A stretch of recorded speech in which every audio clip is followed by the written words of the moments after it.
Metal and Paper Recycling herwin metaal, papier, plastiek en glas.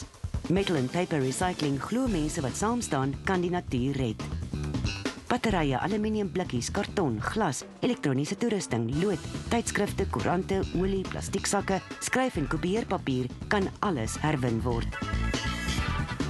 As diens kom haal hulle weekliks herwinbare materiaal by jou huis. Werkplanne verdromme by jou kantoor uit en haal materiaal daar af. Metal and Paper Recycling verseker ook konfidensiële weggooi en gee vertroulikheidssertifikate. Hulle stel herwinstasies op en help met die diens daarvan. Metal and Paper Recycling wil iets aan die gemeenskap teruggee. Daarom staan hulle daagliks 250 informele versamelaars by wat geld verdien deur herwinbare materiaal in te samel. Vir elke ton papier wat ingesamel word, gee hulle ook 'n donasie aan die SPCA en Hospice.